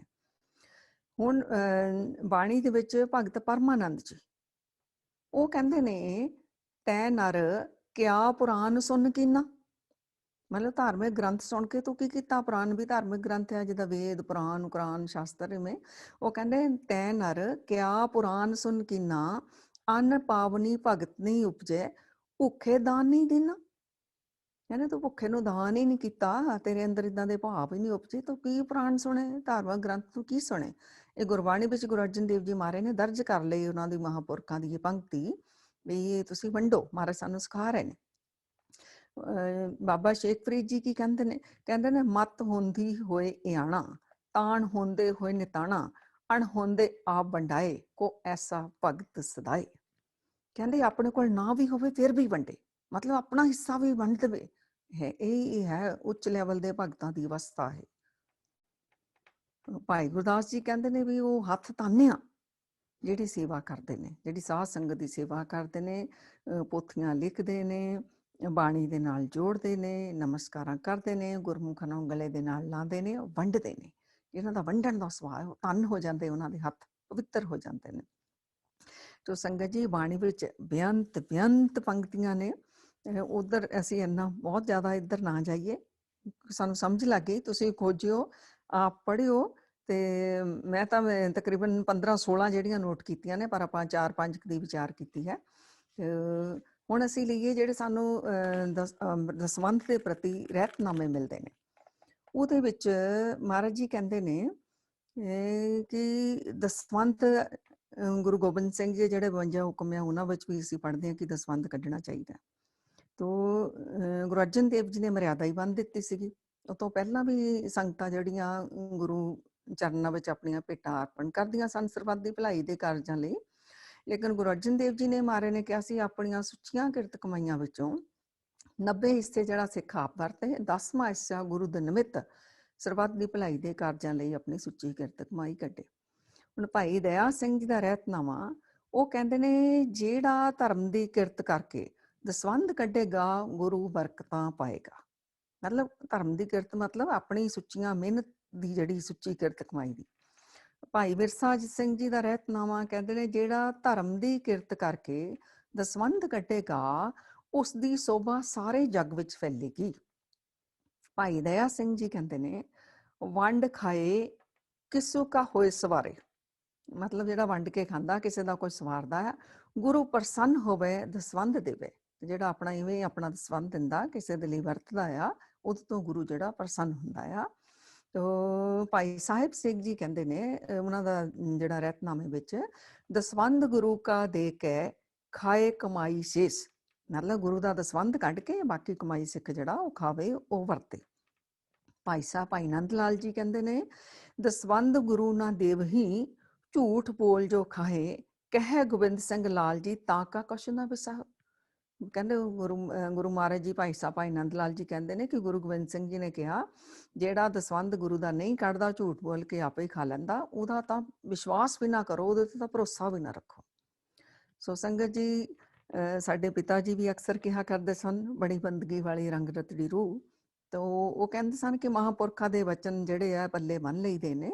ਸੋ ਮਹਾਂਪੁਰਖ ਵੀ ਅਕਸਰ ਇਹ ਵਚਨ ਕਰਿਆ ਕਰਦੇ ਨੇ। ਤੁਸੀਂ ਮਹਾਂਪੁਰਖਾਂ ਦੀਆਂ ਬੁੱਕਸ ਪੜ੍ਹੋ ਤਾਂ ਤੁਹਾਨੂੰ ਉਹ 'ਚ ਮਿਲ ਜਾਏਗਾ। ਉਹ ਕਹਿੰਦੇ ਨੇ ਅਗਰ ਤੁਸੀਂ ਦਸਵੰਧ ਨਹੀਂ ਕੱਢਦੇ, 3 ਹਿੱਸੇਦਾਰ ਤੁਹਾਡੇ ਜੀਵਨ ਵਿੱਚ ਬਣ ਜਾਣਗੇ। ਇੱਕ ਹੋਊਗਾ ਬਿਮਾਰੀ ਤੇ ਪੈਸਾ ਖਰਚ ਹੋਵੇਗਾ, ਨਹੀਂ ਤਾਂ ਨੁਕਸਾਨ ਹੋ ਜਾਏਗਾ, ਪੈਸੇ ਦੀ ਬਰਬਾਦੀ ਹੋ ਜਾਏਗੀ ਕਿਸੇ ਨਾ ਕਿਸੇ ਰੂਪ ਦੇ ਵਿੱਚ। ਔਰ ਤੀਸਰਾ ਰਾਜਦੰਡ, ਕੋਰਟ ਕਚਹਿਰੀਆਂ ਵਿੱਚ ਤੁਹਾਡਾ ਪੈਸਾ ਜਿਹੜਾ ਕੋਈ ਫਾਈਨ ਪੈ ਜਾਏਗਾ, ਇਵੇਂ ਤੁਹਾਡਾ ਪੈਸਾ ਖਰਚਿਆ ਜਾਵੇਗਾ। ਸੋ ਗੁਰੂ ਨਾਨਕ ਸੱਚੇ ਪਾਤਸ਼ਾਹ ਜੀ ਨੇ 4 ਤਰ੍ਹਾਂ ਦੇ ਦਾਨੀ ਗਿਣੇ ਨੇ। ਅਸੀਂ ਪੜ੍ਹਦੇ ਹਾਂ ਨਾ ਬਾਣੀ ਵਿੱਚ। ਸੋ ਪਹਿਲੇ ਨੰਬਰ ਦੇ ਕਿਹੜੇ ਨੇ, ਦੂਸਰੇ ਕਿਹੜੇ, ਤੀਸਰੇ ਕਿਹੜੇ, ਚੌਥੇ ਕਿਹੜੇ, ਅਸੀਂ ਨੋਟ ਕਰੀਏ ਅਸੀਂ ਕਿੱਥੇ ਖੜੇ ਹਾਂ। ਮਹਾਰਾਜ ਕਹਿੰਦੇ ਨੇ ਸਤਿਆਂ ਮਨ ਸੰਤੋਖ ਉਪਜੈ। ਉੱਤਮ ਦਰਜੇ ਦੇ ਕੌਣ ਨੇ? ਦੇਣ ਵਾਲੇ, ਜਿਨ੍ਹਾਂ ਨੂੰ ਦੇ ਕੇ ਅੰਦਰੋਂ ਬੜਾ ਸੰਤੋਖ ਆਉਂਦਾ ਵੀ ਸ਼ੁਕਰ ਹੈ ਸਾਡੀ ਸੁੱਚੀ ਕਿਰਤ ਕਮਾਈ ਕਿਸੇ ਅੱਛੇ ਕਾਰਜਾਂ ਵਿੱਚ ਲੱਗ ਰਹੀ ਹੈ। ਇਹ ਇੱਦਾਂ ਦੀਆਂ ਰੂਹਾਂ ਵੀ ਹੁੰਦੀਆਂ ਜਿਹੜੀਆਂ ਬੜਾ ਅੰਦਰੋਂ ਖੁਸ਼ੀ ਮਹਿਸੂਸ ਕਰਦੀਆਂ ਨੇ, ਸੰਤੋਖੀ ਮਹਿਸੂਸ ਕਰਦੀਆਂ ਨੇ। ਇਹ ਉੱਤਮ ਦਰਜੇ ਨੇ। ਸਤਿਆਂ ਮਨ ਸੰਤੋਖ ਉਪਜੈ। ਇੱਥੇ ਸਤਿਆਂ ਮਤਲਬ ਦੇਣ ਵਾਲੀਆਂ, ਦਾਨ ਕਰਨ ਵਾਲੀਆਂ, ਸੰਤੋਖ ਆ ਜਾਂਦਾ ਜਿਨ੍ਹਾਂ ਨੂੰ। ਦੂਸਰੇ ਨੰਬਰ ਦੇ ਨੇ ਦੇਣੇ ਕੇ ਵਿਚਾਰ। ਸਾਰਿਆਂ ਨੂੰ ਪਤਾ ਵੀ ਸਾਡੇ ਸਤਿਗੁਰਾਂ ਨੇ ਕਿਹਾ ਭਾਈ ਦਸਵੰਧ ਕੱਢੋ, ਵੰਡ ਕੇ ਛਕੋ ਸੰਸਾਰ ਵਿੱਚ ਜਿੱਥੇ ਵੀ ਲੋੜ ਆ, ਪਰ ਦੇਣ ਵੇਲੇ ਮਨ ਸੋਚਦਾ ਵੀ ਮੈਂ ਦੇਵਾਂ ਕਿ ਨਾ ਦੇਵਾਂ। ਇੱਥੇ ਜ਼ਿਆਦਾ ਹਿਸਾਬ ਕਿਤਾਬ ਖੜਾ। ਤੀਸਰੇ ਨੰਬਰ ਦੇ ਮੰਗੇ ਸਹਿਸਾ ਗੁਣਾ। ਢੇਲੀ ਦੇ ਕੇ ਹਵੇਲੀ ਮੰਗਣ ਵਾਲੇ ਹੈ, $1 ਚਾੜਿਆ ਨਹੀਂ ਤੇ ਕਿੱਡੀ ਕਿੱਡੀ ਸਾਡੀ ਅਰਦਾਸ ਹੁੰਦੀ ਉਹਦੇ ਬਦਲੇ ਵਿੱਚ। ਤੀਸਰੇ ਨੰਬਰ ਦੇ ਹੋ ਗਏ। ਚੌਥੇ ਹੋ ਗਏ ਸੋਭ ਕਰੇ ਸੰਸਾਰ। ਵੀ ਹੁਣ ਦੇਖੋ ਜੀ ਅਸੀਂ ਇੰਨਾ ਕੁਛ ਕੀਤਾ, ਸਾਡੀ ਸੰਸਾਰ ਸਾਡੀ ਤਾਰੀਫ ਤਾਂ ਕਰੇ। ਪੱਖਿਆਂ ਤੇ ਨਾਮ ਲਿਖਵਾ ਦੇਣਾ, ਗੇਟ ਤੇ ਦੀਵਾਰਾਂ ਤੇ ਨਾਮ ਲਿਖਾ ਦੇਣਾ। ਅੱਗੇ ਯਾਦ ਹੈ ਹਰਿਮੰਦਰ ਸਾਹਿਬ ਜਦੋਂ ਜਾਈਦਾ ਸੀ, ਇੱਕ ਪੱਥਰ ਦੇ ਉੱਤੇ ਲਿਖਾਇਆ ਹੁੰਦਾ ਸੀ ਆਹ ਦਾਨ ਕਰਤਾ। ਹੁਣ ਚਲੋ ਸਿਲਸਿਲਾ ਬਦਲ ਗਿਆ। ਮਤਲਬ ਇਹ ਤਾਂ ਮਹਾਰਾਜ ਜੀ ਕਹਿੰਦੇ, ਗੁਰੂ ਤੇਗ ਬਹਾਦਰ ਸਾਹਿਬ ਜੀ ਮਹਾਰਾਜ ਕਹਿੰਦੇ ਨੇ ਤੀਰਥ ਵਰਤ ਅਰ ਦਾਨ ਕਰ ਮਨ ਮੈਂ ਧਰੇ ਗੁਮਾਨ, ਨਾਨਕ ਨੇਫਲ ਜਾਤੇ ਜਿਉ ਕੁੰਜ ਰਸਨਾਨ। ਸੋ ਇਹ ਅਗਰ ਦਿਖਾਵਾ ਕਰਦੇ ਹਾਂ ਜਾਂ ਮਨ ਵਿੱਚ ਵੀ ਮੈਂ ਆਉਂਦੀ ਇਸ ਚੀਜ਼ ਦੀ, ਤਾਂ ਮਹਾਰਾਜ ਜੀ ਕਹਿੰਦੇ ਮਿਰਥਾ ਚਲੇ ਜਾਂਦਾ ਹੈ। ਸੋ ਸ਼ੁਕਰ ਕਰਿਆ ਕਰੀਏ ਵੀ ਪਹਿਲਾਂ ਤਾਂ ਸਾਨੂੰ ਸ਼ੁਕਰ ਹੈ ਕਿਰਤ ਕਮਾਈਆਂ ਬਖਸ਼ੀਆਂ ਨੇ ਵਾਹਿਗੁਰੂ ਜੀ ਨੇ। ਛੱਤ ਹੈ ਤਾਂ ਵੀ ਸ਼ੁਕਰ ਕਰੀਏ, ਰਹਿਣ ਨੂੰ ਛੱਤ ਆ, ਘਰ 'ਚ ਰੋਟੀ ਪੱਕਦੀ ਅਸੀਂ ਤਾਂ ਵੀ ਸ਼ੁਕਰ ਕਰੀਏ। ਫਿਰ ਇਹ ਦਸਵੰਧ ਦਾ ਸਿਧਾਂਤ ਬਣਾ ਕੇ ਗੁਰੂ ਮਹਾਰਾਜ ਸਾਨੂੰ ਵੰਡਣਾ ਸਿਖਾ ਦਿੱਤਾ। ਇਹ ਸਿੱਖਾਂ ਦੇ ਬਲੱਡ ਵਿੱਚ ਹੁੰਦਾ ਹੈ, ਨੈਚੁਰਲ, ਕੁਦਰਤੀ ਹੁੰਦਾ, ਪਾਇਆ ਹੀ ਹੋਇਆ ਸਾਡੇ ਗੁਰੂਆਂ ਨੇ, ਜਿੱਦਾਂ ਕਹਿ ਲਓ DNA 'ਚ ਹੀ ਆਇਆ ਹੋਇਆ ਸਿੱਖਾਂ ਦੇ, ਸਾਡੇ ਸਤਿਗੁਰਾਂ ਤੋਂ ਸਿੱਖਿਆ ਲੈ ਲੈ ਕੇ। ਫਿਰ ਅਸੀਂ ਸ਼ੁਕਰ ਕਰੀਏ ਵੀ ਇਹ ਸਿਧਾਂਤ ਸਾਡੇ ਅੰਦਰ ਮਹਾਰਾਜ ਨੇ ਪਾ ਦਿੱਤਾ। ਨਹੀਂ ਵੀ ਸਾਰੇ 10ਵਾਂ ਹਿੱਸਾ ਕੱਢਦੇ ਹੋਣਗੇ, ਪਰ ਕੁਛ ਨਾ ਕੁਛ ਸਿੱਖਾਂ ਨੂੰ ਆਦਤ ਬਣੀ ਹੋਈ ਹੈ। ਤਾਂ ਇਹ ਸ਼ੁਕਰ ਕਰੀਏ, ਕਿਉਂਕਿ ਅਗਰ ਅਸੀਂ ਸ਼ੁਕਰ ਕਰੀਏ ਸਾਡੇ ਕੋਲੋਂ ਚੰਗਾ ਕਾਰਜਾਂ ਵਿੱਚ ਕੁਛ ਲਿਆ ਜਾ ਰਿਹਾ। ਨਹੀਂ ਤਾਂ ਬਾਣੀ ਦੇ ਨਿਰਣੇ ਸੁਣੋ, ਜਿਸ ਨੂੰ ਆਪ ਖੁਆਏ ਕਰਤਾ ਖੁਸ ਲੈ ਚੰਗਿਆਈ। ਪਰਮਾਤਮਾ ਜਿਹਨੂੰ ਡਿਸਟਰੋਏ ਕਰਨਾ ਚਾਹੁੰਦਾ, ਮਲੀਆਂ ਮੇਟ ਕਰਨਾ ਚਾਹੁੰਦਾ, ਪਹਿਲਾਂ ਉਹਦੀਆਂ ਚੰਗਿਆਈਆਂ ਹੀ ਖੋਲਣ ਦਾ ਸੰਗਤ ਜੀ। ਸੋ ਚੰਗਿਆਈਆਂ ਵਧਣੀਆਂ ਚਾਹੀਦੀਆਂ ਨੇ ਜੀਵਨ ਵਿੱਚ, ਘਟਣੀਆਂ ਨਹੀਂ ਚਾਹੀਦੀਆਂ। ਸੋ ਇਹ ਵੰਡ ਕੇ ਛਕਣ ਦਾ ਜਿਹੜਾ ਸਿਧਾਂਤ ਹੈ ਨਾ, ਇਹ ਤਾਂ ਗੁਰੂ ਨਾਨਕ ਸੱਚੇ ਪਾਤਸ਼ਾਹ ਜੀ ਨੇ ਇੰਨਾ ਵਧੀਆ ਸਾਨੂੰ ਦੇ ਦਿੱਤਾ। ਇੱਕ ਤਾਂ ਸਾਡੇ ਕਰਜ਼ੇ ਜਿਹੜੇ ਜਨਮਾਂ ਜਨਮਾਂ ਦੇ ਲੈਣੇ ਸ਼ੁਰੂ ਹੋ ਜਾਂਦੇ ਨੇ। ਦੂਸਰਾ, ਵੰਡ ਕੇ ਛਕਣ ਦੇ ਨਾਲ ਕੀ ਹੁੰਦਾ ਹੈ, ਬਰਕਤਾਂ ਹੁੰਦੀਆਂ ਨੇ, ਸੁੱਖ ਮਿਲਦਾ, ਸ਼ਾਂਤੀ ਮਿਲਦੀ, ਸਾਡੇ ਰੋਗ, ਸਾਡੇ ਕਸ਼ਟ, ਸਾਡੇ ਵਿਘਨ ਜਿਹੜੇ ਨੇ ਦੂਰ ਹੋ ਜਾਂਦੇ ਨੇ। ਤੁਸੀਂ ਕਰਕੇ ਦੇਖਿਓ ਨੋਟ, ਨਹੀਂ ਦਸਵੰਧ ਕੱਢ ਰਹੇ, ਇਹ ਰੋਗ ਆਉਣਗੇ, ਕਸ਼ਟ ਆਉਣਗੇ, ਵਿਘਨ ਆਉਣਗੇ, ਰੁਕਾਵਟਾਂ ਆਉਣਗੀਆਂ, ਤੁਸੀਂ ਕੱਢਣ ਲੱਗ ਜਾਓਗੇ, ਤੁਹਾਡੀਆਂ ਸਮੱਸਿਆਵਾਂ ਹੱਲ ਹੋਣੀਆਂ ਸ਼ੁਰੂ ਹੋ ਜਾਣਗੀਆਂ। ਇਹ ਪ੍ਰੈਕਟੀਕਲ ਕਰਕੇ ਦੇਖਿਓ ਸੰਗਤ। ਜੋ ਵੀ ਵੰਡ ਸਕਦੇ ਅਸੀਂ ਵੰਡਿਆ ਜੀਵਨ ਦੇ ਵਿੱਚ। ਸੋ ਵੰਡਣ ਦੇ ਫਾਇਦੇ ਹੀ ਫਾਇਦੇ ਨੇ। ਸਾਡੇ ਕੋਲ ਕੁਛ ਵੀ ਨਾ ਹੋਵੇ, ਮੰਨ ਲਓ ਪੈਸਾ ਨਹੀਂ ਹੈਗਾ, ਕੋਈ ਚੀਜ਼ ਨਹੀਂ ਹੈਗੀ, ਫਿਰ ਵੀ ਵੰਡਣ ਦਾ ਇੱਕ ਜਜ਼ਬਾ ਹੀ ਅੰਦਰ ਹੋਣਾ ਚਾਹੀਦਾ। ਫਿਰ ਵੀ ਸਾਰੀ ਪ੍ਰਕਿਰਤੀ, ਕੁਦਰਤ ਦੀ ਸਾਰੀ ਕਾਇਨਾਤ ਜਿਹੜੀ ਹੈ ਉਹ ਸਾਡਾ ਸਾਥ ਦੇਣ ਲੱਗ ਜਾਵੇਗੀ। ਇਹ ਪ੍ਰੈਕਟੀਕਲ ਪਿੰਗਲਵਾੜਾ ਦੇ ਭਗਤ ਪੂਰਨ ਸਿੰਘ ਜੀ, ਉਹਨਾਂ ਕੋਲ ਆਪਣੇ ਕੋਲ ਕੁਛ ਨਹੀਂ ਸੀ, ਨਾ ਛੱਤ। ਉਹਨਾਂ ਦੇ ਆਪਣੇ ਮਾਤਾ ਮਹਿਤਾਬ ਕੌਰ ਜੀ ਨੇ ਲੋਕਾਂ ਦੇ ਘਰਾਂ 'ਚ ਬਰਤਨ ਮਾਂਜ ਕੇ ਉਹਨਾਂ ਨੂੰ ਪੜ੍ਹਾਇਆ ਸੀ। ਔਰ ਜਦੋਂ ਉਹਨਾਂ ਦੇ ਮਦਰ ਦੀ ਡੈਥ ਹੋਈ, ਉਹਨਾਂ ਕੋਲ ਛੱਤ ਵੀ ਨਹੀਂ ਸੀ, ਬੇਘਰੇ ਸੀ ਮਾਂ ਪੁੱਤ। ਗੁਰਦੁਆਰਾ ਛੇਹਰਟਾ ਸਾਹਿਬ ਦੇ ਬਾਹਰ ਟੈਂਟ ਲਗਾਇਆ ਹੋਇਆ ਸੀ, ਉੱਥੇ ਆਪਣੀ ਮਾਂ ਉਹਨਾਂ ਨੇ ਰੱਖੀ ਹੋਈ ਸੀ, ਉੱਥੇ ਸਨ। ਸੋ ਇਹੋ ਜਿਹੇ ਹਾਲਾਤ ਵਿੱਚ, ਗਰੀਬੀ ਦੀ ਹਾਲਾਤ ਉਹਨਾਂ ਦੇ ਕੋਲ, ਆਪਣੇ ਕੋਲ ਕੋਈ ਇਨਕਮ ਦਾ ਸੋਰਸ ਨਹੀਂ, ਲੇਕਿਨ ਅੰਦਰ ਵੰਡਣ ਦਾ ਐਡਾ ਵੱਡਾ ਜਜ਼ਬਾ, ਨਾ ਛੱਤ ਆ, ਨਾ ਪੈਸਾ ਆ, ਨਾ ਸਰਕਾਰੇ ਦੁਆਰੇ ਕੋਈ ਪਛਾਣ ਆ, ਅੰਦਰ ਉਹ ਸੇਵਾ ਕਰਨ ਦਾ ਐਡਾ ਵੱਡਾ ਜਜ਼ਬਾ। ਅੱਜ ਉਹਨਾਂ ਦੇ ਨਾਮ ਤੇ ਕਿੰਨੇ ਬੇਘਰਿਆਂ ਨੂੰ ਘਰ ਮਿਲ ਰਹੇ ਨੇ, ਕਿੰਨਿਆਂ ਨੂੰ ਲੰਗਰ ਮਿਲ ਰਿਹਾ, ਕਿੰਨੇ ਜਿਹੜੇ ਸਰੀਰ ਤੋਂ ਵੀ ਠੀਕ ਨਹੀਂ ਹੈਗੇ, ਉਹਨਾਂ ਦਾ ਉੱਥੇ ਇਲਾਜ ਹੋ ਰਿਹਾ। ਤੋ ਕਿੰਨੀ ਜਿਹੜਾ ਉਹਨਾਂ ਦੇ ਨਾਮ ਤੇ ਕਿੰਨਾ ਲੋਕ ਦਾਨ ਕਰ ਜਾਂਦੇ ਨੇ, ਕਿ ਉਹਨਾਂ ਨੇ ਇੰਨੀ ਅੱਛੀ ਇਹ ਸੰਸਥਾ ਜਿਹੜੀ ਹੈ ਖੋਲੀ। ਲੇਕਿਨ ਇਕੱਲੇ ਹੀ ਚੱਲੇ ਸੀ, ਅੰਦਰ ਜਜ਼ਬਾ ਵੰਡਣ ਦਾ ਸੀ, ਸੇਵਾ ਦਾ ਭਾਵ ਸੀ। ਤੋ ਕਿੱਡਾ ਕਿੱਡਾ ਵੱਡਾ ਕੁਦਰਤ ਨੇ ਉਹਨਾਂ ਦਾ ਸਾਥ ਦਿੱਤਾ, ਤੇ ਅੱਜ ਕਿੰਨੀਆਂ ਸੇਵਾਵਾਂ ਚੱਲ ਰਹੀਆਂ ਨੇ ਉਹਨਾਂ ਦੇ ਨਾਮ ਦੇ ਉੱਤੇ। ਤੋ ਸੰਗਤ ਜੀ, ਅੰਦਰ ਜਜ਼ਬਾ ਹੋਣਾ ਕਾਫੀ ਹੈ, ਪ੍ਰਬੰਧ ਆਪਣੇ ਆਪ ਹੀ ਹੋਣ ਲੱਗ ਜਾਂਦੇ ਨੇ। ਸੋ ਅਸੀਂ ਹੁੰਦਿਆਂ ਸੁਣਦਿਆਂ ਵੀ ਜਿਹੜਾ ਵੰਡਣ ਦਾ ਇੱਕ ਭਾਵ ਨਹੀਂ ਅੰਦਰ ਰੱਖਦੇ। ਔਰ ਖੁਸ਼ ਰਹਿਣ ਦੇ ਲਈ ਬਹੁਤ ਜ਼ਰੂਰੀ ਹੈ ਵੰਡਣਾ। ਹੁਣ ਤੁਸੀਂ ਨੋਟ ਕਰੋ, ਕਦੀ ਤੁਸੀਂ ਬਹੁਤ ਵੱਡੇ ਘਰ ਵਿੱਚ, ਮਹਿਲਾਂ ਵਰਗਾ ਤੁਹਾਡਾ ਘਰ ਹੋਵੇ, ਲਗਜ਼ਰੀ ਲਾਈਫ ਹੋਵੇ, ਵੱਡੀਆਂ ਤੋਂ ਵੱਡੀਆਂ ਤੁਹਾਡੇ ਕੋਲ ਗੱਡੀਆਂ ਹੋਣ, ਹੈ ਨਾ, ਤੁਸੀਂ ਬਟਨ ਪ੍ਰੈਸ ਕਰੋ, ਦੁਨੀਆ ਦੀ ਹਰ ਚੀਜ਼ ਤੁਹਾਡੇ ਕੋਲ ਹਾਜ਼ਰ ਹੋ ਜਾਵੇ, ਤਦ ਵੀ ਕਦੇ ਤੁਸੀਂ ਉਨਾ ਸੁੱਖ ਆਨੰਦ ਨਹੀਂ ਮਾਣਿਆ ਹੋਵੇਗਾ ਜਦੋਂ ਕਿਸੇ ਲੋੜਵੰਦ ਦੀ ਹੈਲਪ ਕਰਕੇ ਤੁਸੀਂ ਆਪਣੇ ਆਪ ਅੰਦਰ ਸੁੱਖ ਮਹਿਸੂਸ ਕੀਤਾ ਹੋਵੇਗਾ। ਨੋਟ ਕਰ ਲਿਓ, ਕਦੀ ਉਹ ਤੁਹਾਡਾ ਥੈਂਕਸ ਕਰੇ ਜਾਂ ਨਾ ਕਰੇ, ਔਰ ਚਾਹੀਦਾ ਵੀ ਨਹੀਂ ਹੁੰਦਾ ਵੀ ਸਾਡਾ ਕੋਈ ਥੈਂਕਸ ਕਰੇ, ਲੇਕਿਨ ਅੰਦਰ ਜਿਹੜੀ ਇੱਕ ਅੰਦਰ ਤਸੱਲੀ ਆਉਂਦੀ, ਇੱਕ ਖੁਸ਼ੀ ਆਉਂਦੀ ਹੈ, ਉਹ ਕੀ ਆਉਂਦਾ ਕਿ ਉਹ ਐਨਰਜੀ ਜਿਹੜਾ ਟਰਾਂਸਫਰ ਹੋ ਜਾਂਦੀ ਹੈ ਕੁਦਰਤ ਵੱਲੋਂ ਵੀ, ਤੁਹਾਡੇ ਵੱਲੋਂ ਵੀ। ਇੱਕ ਤਾਂ ਉਦੋਂ ਤੁਹਾਨੂੰ ਪੁੰਨ ਫਲ ਮਿਲ ਗਏ ਅਗਲੇ ਦੀ ਸੇਵਾ ਕਰਨ ਦੇ, ਦੂਸਰਾ ਜਦੋਂ ਉਹਦਾ ਕੋਈ ਕਾਰਜ ਬਣ ਗਿਆ, ਉਹਦਾ ਸਵਰ ਗਿਆ, ਫਿਰ ਤੁਹਾਨੂੰ ਉਹਦੀਆਂ ਦੁਆਵਾਂ ਆ ਗਈਆਂ। ਸੋ ਦੁਆਵਾਂ ਸੇਵਾ ਕਰਕੇ, ਵੰਡ ਕੇ ਦੁਆਵਾਂ ਹੀ ਦੁਆਵਾਂ ਆ ਜਾਂਦੀਆਂ ਨੇ। ਇਹ ਮੈਂ ਕਹਿੰਦੀ ਹੁੰਦੀ ਹਾਂ, ਪੁੰਨਾਂ ਦੀ ਛਤਰੀ ਆਪਣੀ ਤਾਣ ਕੇ ਰੱਖਿਆ ਕਰੋ, ਕਿਉਂਕਿ ਮੇਰੇ ਪਿਤਾ ਜੀ ਅਕਸਰ ਕਿਹਾ ਕਰਦੇ ਸਨ, ਉਹਨਾਂ ਦੀਆਂ ਹੁਣ ਗੱਲਾਂ ਯਾਦ ਆ ਜਾਂਦੀਆਂ ਨੇ, ਉਹਨਾਂ ਦੀ ਸਿੱਖਿਆਵਾਂ। ਉਹ ਕਹਿੰਦੇ ਸਨ ਕਿ ਬੱਚਿਓ, ਜੀਵਨ ਵਿੱਚ ਦੁੱਖ ਆ ਜਾਵੇ, ਰੋਗ ਆ ਜਾਵੇ, ਕਸ਼ਟ ਆ ਜਾਵੇ, ਵਿਘਨ ਆ ਜਾਵੇ, ਸਮਝ ਲੈਣਾ ਆਪਣਾ ਹੀ ਕਰਮਾਂ ਦਾ ਬੀਜਿਆ ਗਲਤ ਬੀਜ ਅੱਗੇ ਆ ਕੇ ਕੋਈ ਕਸ਼ਟ ਲੈ ਕੇ ਖੜਾ ਹੋ ਗਿਆ। ਸੋ ਕਿਸੇ ਨੂੰ ਦੋਸ਼ ਨਾ ਦਿਓ, ਕਿਤੇ ਨਾ ਕਿਤੇ ਅਸੀਂ ਗਲਤ ਕਰਮਾਂ ਦੀ ਬੀਜ ਬੀਜੇ। ਫਿਰ ਪਿਤਾ ਜੀ ਕਹਿੰਦੇ ਸਨ ਵੀ ਜਾਂ ਤਾਂ ਹੁਣ ਜੇ ਔਖਾ ਸਮਾਂ ਬਣਿਆ, ਇਹਨੂੰ ਭੋਗ ਲਓ, ਮਤਲਬ ਦੁੱਖ ਜੋ ਆਇਆ ਇਹਨੂੰ ਸਹਿਣ ਕਰ ਲਓ, ਤੇ ਜਾਂ ਫਿਰ ਇਹਦਾ ਅਸਰ ਘਟਾ ਦਿਓ। ਇਹ ਜਿਹੜਾ ਹੁਣ ਕੌੜਾ ਫਲ ਆਇਆ ਦੁੱਖਾਂ ਦਾ, ਇਹਦਾ ਅਸਰ ਘਟਾ ਦਿਓ। ਉਹ ਦੱਸਦੇ ਸਨ ਵੀ ਅਸਰ ਕਿਵੇਂ ਘਟਾਇਆ ਜਾ ਸਕਦਾ। ਉਹ ਕਹਿੰਦੇ ਅਗਰ ਅਸਰ ਘਟਾਣਾ ਨਾ, ਤਾਂ ਜਿਤਨਾ ਭਜਨ ਸਿਮਰਨ ਪਹਿਲਾਂ ਕਰਦੇ ਹੋ ਹੋਰ ਵਧਾ ਦਿਓ, जितनी निष्काम सेवा पहला करते हो होर वधा दिओ, और जितना दान पुण्य पहला करते हो होर वधा दिओ। ਇਹ ਕਰਨ ਦੇ ਨਾਲ ਕੀ ਹੋਵੇਗਾ, ਉਹ ਕਹਿੰਦੇ ਪੁੰਨਾਂ ਦੀ ਛਤਰੀ ਤੁਹਾਡੇ ਕੋਲ ਆ ਜਾਏਗੀ। ਮਤਲਬ ਜਿਵੇਂ ਦੁੱਖਾਂ ਦੀ ਬਾਰਿਸ਼ ਤਾਂ ਹੋਵੇਗੀ, ਪਰ ਅਗਰ ਤੁਹਾਡੇ ਕੋਲ ਉੱਪਰ ਛਤਰੀ ਤਾਣੀ ਹੋਈ ਹੈ ਤਾਂ ਦੁੱਖਾਂ ਦਾ ਅਸਰ ਕਿੰਨਾ ਘਟ ਜਾਏਗਾ। ਸੋ ਵੰਡ ਕੇ, ਕਿਸੇ ਦੀ ਹੈਲਪ ਕਰਕੇ, ਕਿਸ ਦਾ ਭਲਾ ਕਰਕੇ, ਕਿਸ ਦਾ ਕਾਰਜ ਸਵਾਰ ਕੇ, ਤੋ ਇਹਦਾ ਸਾਨੂੰ ਹੀ ਫਾਇਦਾ, ਅਗਲੇ ਦਾ ਵੀ ਫਾਇਦਾ ਹੋ ਗਿਆ, ਸਾਨੂੰ ਵੀ ਫਾਇਦਾ ਹੋ ਗਿਆ। ਹੁਣ ਥੋੜੀ ਜਿਹੀ ਆਪਾਂ ਗੱਲਾਂ ਸਿੱਖ ਲਈਏ। ਸਿਆਣਿਆਂ ਨੇ ਵਚਨ ਕਹੇ ਨੇ, ਉਹ ਕਹਿੰਦੇ ਨੇ ਕਿ ਅਗਰ ਤੁਹਾਡੇ ਮਿੱਠੇ ਬੋਲਾਂ ਦੇ ਨਾਲ ਕਿਸੇ ਦਾ ਖੂਨ ਵੱਧਦਾ ਹੈ ਤਾਂ ਉਹ ਰਕਤਦਾਨ ਹੈ। ਇੱਕ ਤਾਂ ਅਸੀਂ ਵੈਸੇ ਬਲੱਡ ਡੋਨੇਟ ਕਰਦੇ ਆ ਨਾ, ਕਹਿੰਦੇ ਨਾ ਉਹਨੇ ਇੰਨੇ ਮਿੱਠੇ ਬੋਲ ਬੋਲੇ, ਮੇਰੇ ਤਾਂ ਜਾਨ ਆ ਗਈ, ਤਾਕਤ ਆ ਗਈ। ਦੇਖੋ ਕਿੰਨੀ ਸੁੰਦਰ ਬਚਨ ਨੇ। ਅਗਰ ਤੁਹਾਡੇ ਮਿੱਠੇ ਬੋਲਾਂ ਦੇ ਨਾਲ ਕਿਸੇ ਦਾ ਖੂਨ ਵੱਧਦਾ ਹੈ ਤਾਂ ਉਹ ਰਕਤਦਾਨ ਹੈ। ਬੇਸ਼ੱਕ ਨੋਟ ਕਰ ਲਿਓ ਆਪ ਜੀ। ਅਗਰ ਤੁਹਾਡੇ ਦੁਆਰਾ ਕਿਸੇ ਦੀ ਪਿੱਠ ਥੱਪ ਥਪਾਉਣ ਦੇ ਨਾਲ ਥਕਾਵਟ ਦੂਰ ਹੁੰਦੀ ਹੈ ਤਾਂ ਉਹ ਸ਼ਰਮਦਾਨ ਹੈ। ਹੈ ਨਾ, ਕੋਈ ਥੱਕਿਆ ਆਂਦਾ ਤਾਂ ਉਹਨੂੰ ਸ਼ਾਬਾਸ਼ੀ ਦੇ ਦਿਓ, ਉਹ ਕਹਿੰਦਾ ਮੇਰੇ ਤਾਂ ਥਕਾਵਟ ਹੀ ਲੈ ਗਈ। ਉਹ ਸ਼ਰਮ ਮਤਲਬ ਮਿਹਨਤ, ਉਹਦੀ ਮਿਹਨਤ ਦਾ ਤੁਸੀਂ ਦਾਨ ਦੇ ਦਿੱਤਾ, ਉਹਨੂੰ ਸ਼ਰਮਦਾਨ ਹੈ।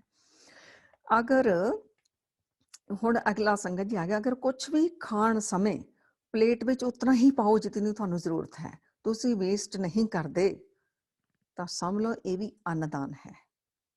ਇੱਕ ਤਾਂ ਵੈਸੇ ਅਸੀਂ ਵੰਡ ਦਿੱਤਾ ਉਹ ਵੀ, ਪਰ ਜਦੋਂ ਵੇਸਟ ਨਹੀਂ ਕਰਦੇ ਉਹ ਵੀ ਅੰਨਦਾਨ ਹੈ। ਜਿਹੜਾ ਵੇਸਟ ਕਰਕੇ ਗਾਰਬੇਜ ਵਿੱਚ ਚਲਾ ਗਿਆ, ਸਾਨੂੰ ਨਹੀਂ ਪਤਾ ਕਿਸ ਦਾ ਹਿੱਸਾ ਅਸੀਂ ਖਰਾਬ ਕਰਕੇ ਰੱਖ ਦਿੱਤਾ। ਸੋ ਇਹ ਮੈਂ ਬੀਬੀਆਂ ਭੈਣਾਂ ਨੂੰ ਜ਼ਰੂਰ ਬੇਨਤੀ ਕਰਾਂਗੀ ਵੀ ਖਾਣਾ ਉਨਾ ਹੀ ਬਣਾਇਆ ਕਰੋ ਜਿੰਨੀ ਜ਼ਰੂਰਤ ਹੈ। ਸੋ ਘਰ ਦੇ ਮੈਂਬਰਾਂ ਨੂੰ ਵੀ ਸਾਰਿਆਂ ਨੂੰ ਆਦਤ ਪਾਓ, ਜਿੰਨੀ ਸਾਨੂੰ ਜ਼ਰੂਰਤ ਹੈ ਅਸੀਂ ਉਨਾ ਹੀ ਵਰਤੀਏ। ਸਾਡੇ ਕੋਲ ਬੇਸ਼ੱਕ ਖੁੱਲੇ ਪੈਸੇ ਹੋਣ, ਪਰ ਸਾਨੂੰ ਪਰਮਾਤਮਾ ਨੇ ਅਧਿਕਾਰ ਨਹੀਂ ਦਿੱਤਾ ਵੇਸਟ ਕਰਨ ਦਾ, ਵੰਡਣ ਦਾ ਦਿੱਤਾ। ਤੁਸੀਂ ਵੰਡ ਲਓ ਭਾਈ।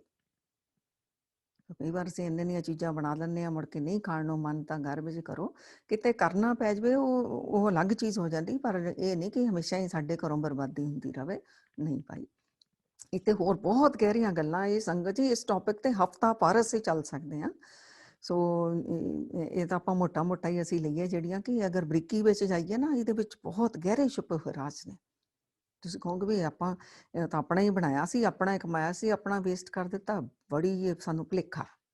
ਐਡੀ ਵੱਡੀ ਪਰਮਾਤਮਾ ਦੇ ਸਿਸਟਮ ਦੇ ਵਿੱਚ ਅਸੀਂ ਨਿੱਕਾ ਜਿਹਾ ਕਿੰਨੂੰ ਕਮਾਤਰ ਆ।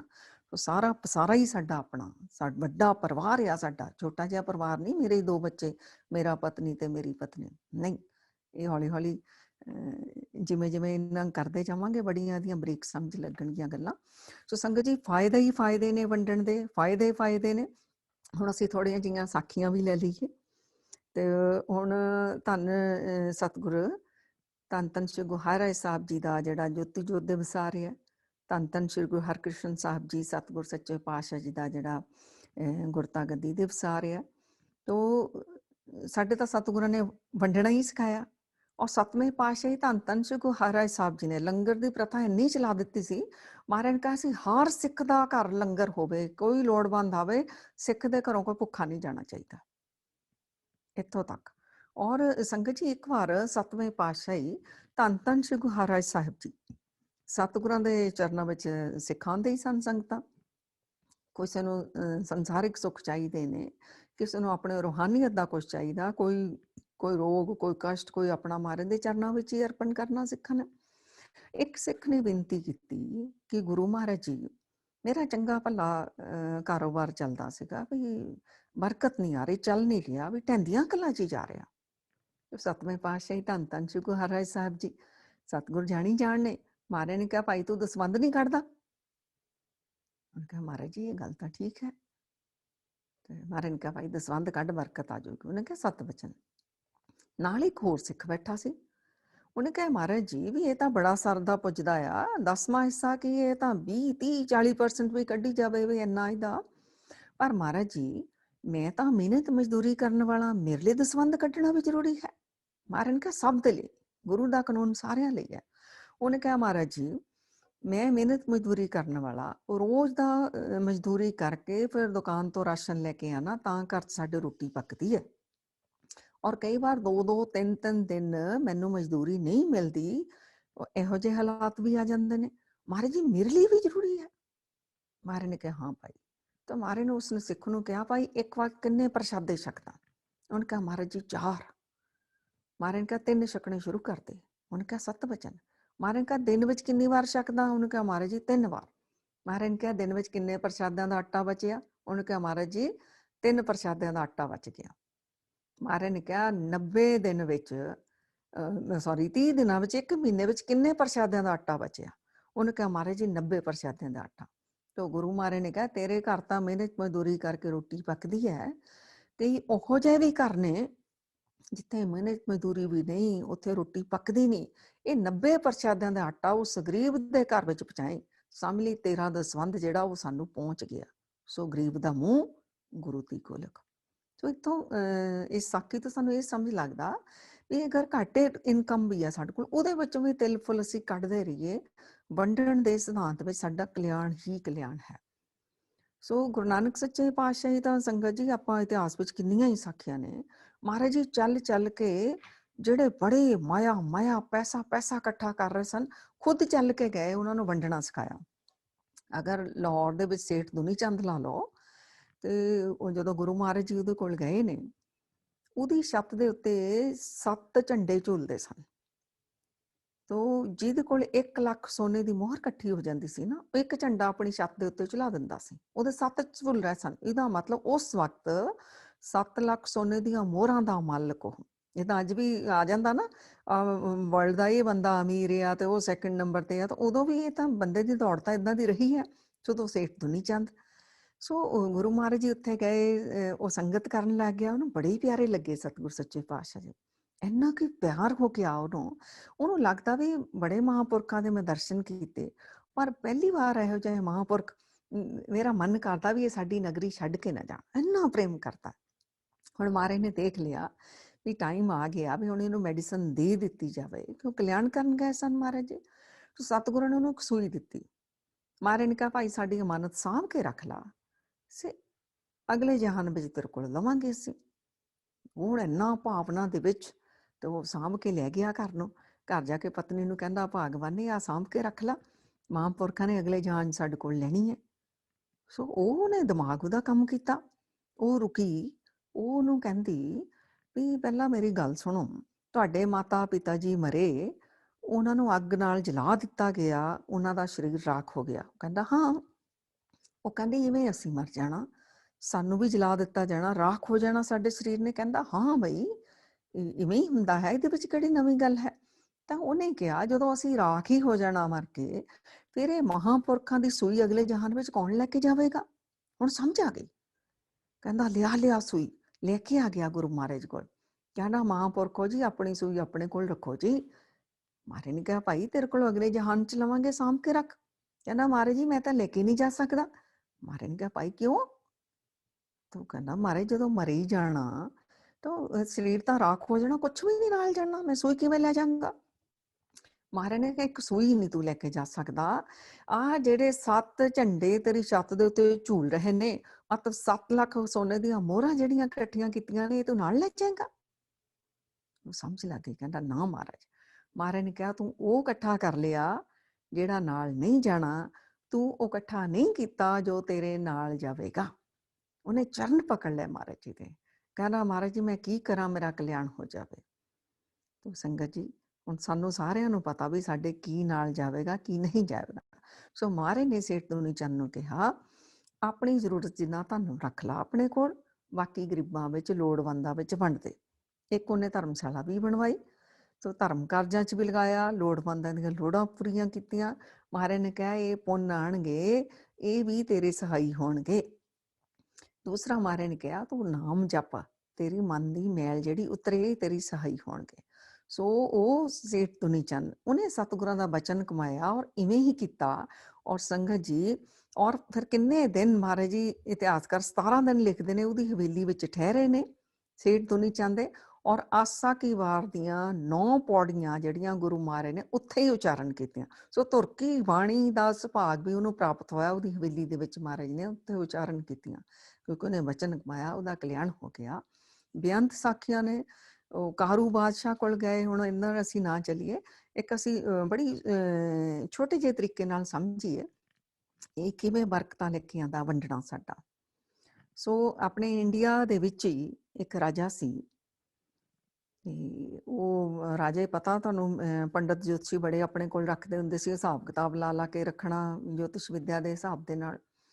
ਤੋ ਰਾਜੇ ਦੇ ਪੰਡਤ ਜੋਤਸ਼ੀਆਂ ਨੇ ਹਿਸਾਬ ਲਗਾ ਕੇ ਦੇਖਿਆ ਵੀ ਤੇਰੇ ਉੱਤੇ ਨਾ ਬਾਹਰੀ ਅਟੈਕ ਹੋ ਜਾਣਾ, ਬਾਹਰਲੀ ਰਾਜਿਆਂ ਨੇ ਕਿਸੇ ਨੇ ਅਟੈਕ ਕਰ ਦੇਣਾ, ਜਿਹਦੇ ਕਰਕੇ ਤੂੰ ਦਰ ਮੰਗਣ ਦਾ ਮੁਹਤਾਜ ਹੋ ਸਕਦਾ। ਉਹਨੇ ਕਿਹਾ ਹੱਲ? ਉਹ ਕਹਿੰਦੇ ਹੱਲ ਇਹ ਆ ਵੀ ਤੂੰ ਖੁਦ ਮੰਗ ਲਾ, ਵੀ ਜੇ ਤੂੰ ਭੀਖ ਮੰਗੂਗਾ ਭਿੱਖਿਆ ਸੋ ਤੇਰਾ ਜਿਹੜਾ ਬਚਾਅ ਹੋ ਸਕਦਾ ਹੈ। ਹੁਣ ਰਾਜਾ ਆ, ਰਾਜਾ ਮੰਗੇ, ਮਤਲਬ ਭਿੱਖਿਆ ਮੰਗਣੀ ਆ ਰਾਜੇ ਨੇ। ਮੰਗਣੀ ਵੀ ਜਿਹੜਾ ਤੈਨੂੰ ਨਗਰ ਚੋਂ ਨਿਕਲੇਗਾ, ਜਿਹੜਾ ਤੈਨੂੰ ਸਭ ਤੋਂ ਪਹਿਲਾਂ ਮਿਲੇਗਾ ਉਹਦੇ ਕੋਲੇ ਮੰਗਣੀ ਹੈ। ਰਾਜੇ ਨੇ ਕਿਹਾ ਠੀਕ ਹੈ। ਉਧਰ ਸੰਗਤ ਜੀ ਤੋਂ ਜਿਹੜੇ ਭਿਖਾਰੀ ਹੁੰਦੇ ਨੇ ਉਹ ਵੀ ਰੋਜ਼ ਮੰਗਣ ਨਿਕਲਦੇ ਨੇ ਆਪਣੇ ਘਰਾਂ ਤੋਂ ਬਾਹਰ। ਔਰ ਭਿਖਾਰੀਆਂ ਦੀ ਨਾ ਇੱਕ ਸਿਸਟਮ ਹੁੰਦਾ, ਇਹ ਆਪਣੀ ਝੋਲੀ ਦੇ ਵਿੱਚ ਇੱਕ ਮੁੱਠੀ ਅਨਾਜ ਦੀ ਪਾ ਕੇ ਨਿਕਲਦੇ ਨੇ, ਕਿਉਂਕਿ ਖਾਲੀ ਨਹੀਂ ਲੈ ਕੇ ਤਰਨੀ, ਵੀ ਥੋੜੀ ਭਰੀ ਲੈ ਕੇ ਜਾਵਾਂਗੇ ਤਾਂ ਹੋਰ ਭਰ ਕੇ ਆਉਗੀ। ਤੇ ਦੂਸਰਾ ਇਹ ਆ ਕਿਸੇ ਦੂਸਰੇ ਨੂੰ ਲੱਗੇ ਵੀ ਕਿਸੇ ਹੋਰ ਨੇ ਵੀ ਇਹਦੀ ਝੋਲੀ ਚ ਪਾਇਆ, ਮੈਂ ਵੀ ਪਾ ਦੇਵਾਂ। ਇਹਦੇ ਦੋ ਭਾਵ ਹੁੰਦੇ ਨੇ। ਭਿਖਾਰੀ ਇੱਕ ਮੁੱਠੀ ਅਨਾਜ ਦੀ ਝੋਲੀ ਚ ਪਾ ਕੇ ਘਰੋਂ ਭਿੱਖਿਆ ਮੰਗਣ ਦੇ ਲਈ ਨਿਕਲਿਆ। ਤੋ ਨਿਕਲਿਆ, ਉਹ ਕੀ ਦੇਖਦਾ, ਸਾਹਮਣੇ ਰੱਥ ਆ ਰਿਹਾ ਰਾਜੇ ਦਾ। ਭਿਖਾਰੀ ਬੜਾ ਖੁਸ਼, ਬਈ ਲੈ ਅੱਜ ਤਾਂ ਸਾਹਮਣੇ ਰਾਜਾ ਟੱਕਰ ਗਿਆ, ਤੇ ਰਾਜਾ ਤਾਂ ਪਤਾ ਨਹੀਂ ਮੈਨੂੰ ਕਿੰਨਾ ਮਾਲੋ ਮਾਲ ਕਰ ਦੇਵੇ, ਕੀ ਕੁਛ ਨਾ ਮੈਨੂੰ ਦੇ ਦੇਵੇ। ਬੜਾ ਖੁਸ਼ ਆ ਭਿਖਾਰੀ, ਛਾਲਾਂ ਮਾਰਦਾ ਮਾਰਦਾ ਰਾਜੇ ਵੱਲ ਨੂੰ ਵੱਧ ਰਿਹਾ। ਤਾਂ ਬੜਾ ਖੁਸ਼ ਆ, ਰਾਜੇ ਦਾ ਰੱਥ ਰੁਕਿਆ, ਭਿਖਾਰੀ ਹੋਰ ਖੁਸ਼ ਵੀ ਰਾਜਾ ਆ ਗਿਆ, ਪਤਾ ਨਹੀਂ ਮੈਨੂੰ ਕੀ ਦੇਵੇਗਾ। ਉਹਨੇ ਨੂੰ ਕੀ ਦੇਖਦਾ, ਰਾਜਾ ਰੱਥ ਤੋਂ ਉਤਰਿਆ, ਉਤਰ ਕੇ ਭਿਖਾਰੀ ਦੇ ਅੱਗੇ ਆਪਣੀ ਝੋਲੀ ਅੱਟ ਲਈ ਔਰ ਉਹਨੂੰ ਕਹਿੰਦਾ ਮੈਨੂੰ ਭਿੱਖਿਆ ਦੇ। ਭਿਖਾਰੀ ਤਾਂ ਰਾਜੇ ਕੋ ਮੰਗਣਾ ਸੀ, ਅੱਜ ਰਾਜਾ ਉਹਨੂੰ ਕਹਿੰਦਾ ਮੈਨੂੰ ਭਿੱਖਿਆ ਦੇ। ਹੁਣ ਜਿਹਨੇ ਕਦੀ ਦਿੱਤਾ ਨਾ ਹੋਵੇ ਉਹ ਤਾਂ ਉਹਦੀ ਤਾਂ ਰੂਹ ਸ਼ਰਿੰਕ ਹੋ ਜਾਂਦੀ, ਉਹਨੂੰ ਦੇਣਾ ਪੈ ਜਾਵੇ। ਉਹ ਵੀ ਰਾਜਾ ਮੰਗ ਰਿਹਾ ਉਹਦੇ ਕੋਲ, ਉਹ ਤਾਂ ਸ਼ਰਿੰਕ ਹੋ ਗਿਆ ਵੀ ਮੈਂ ਕਿਵੇਂ ਦੇਵਾਂ। ਰਾਜਾ ਉਹਦੇ ਰਿਕੁਐਸਟ ਕਰਦਾ, ਬੜੀ ਬੇਨਤੀ ਕਰਦਾ ਵੀ ਪਲੀਜ਼ ਤੂੰ ਭਿਖਾਰੀ ਮੈਨੂੰ ਦੇ ਦੇ, ਤੈਨੂੰ ਰੱਬ ਦਾ ਵਾਸਤਾ ਤੂੰ ਮੈਨੂੰ ਦੇ ਦੇ। ਭਿਖਾਰੀ ਨੇ ਜਿਹੜੀ ਉਹਦੇ ਥੈਲੀ ਚ ਹੁੰਦੀ ਨਾ ਮੁੱਠੀ, ਉਹਨੂੰ ਘੁੱਟ ਕੇ ਫੜ ਲੈਂਦਾ, ਨਹੀਂ ਜਾਣ ਦੇਣੀ। ਸੋ ਇਦਾਂ ਦੀ ਰੂਹ ਹੁੰਦੀ ਜਿਹੜੇ ਨਹੀਂ ਵੰਡਦੇ, ਉਹ ਸਾਂਭ ਕੇ ਰੱਖਦੇ ਨੇ। ਤੇ ਰਾਜਾ ਜਦੋਂ ਬਹੁਤ ਉਹਨੂੰ ਕਹਿੰਦਾ ਰੱਬ ਦਾ ਵਾਸਤਾ ਚਾਹੇ ਮੈਨੂੰ ਇੱਕ ਦਾਣਾ ਹੀ ਦੇ ਦੇ। ਭਿਖਾਰੀ ਨੇ ਕਿਹਾ ਚੱਲ ਆਹ ਗੱਲ ਠੀਕ ਹੈ, ਰਾਜਾ ਮੰਗਦਾ ਇੱਕ ਦਾਣਾ ਦੇ ਦਿੰਦਾ। ਉਹ ਕੀ ਕਰਦਾ, ਆਪਣੀ ਥੈਲੀ ਵਿੱਚੋਂ ਇੱਕ ਦਾਣਾ ਅਨਾਜ ਦਾ ਰਾਜੇ ਦੀ ਝੋਲੀ ਵਿੱਚ ਪਾ ਦਿੰਦਾ।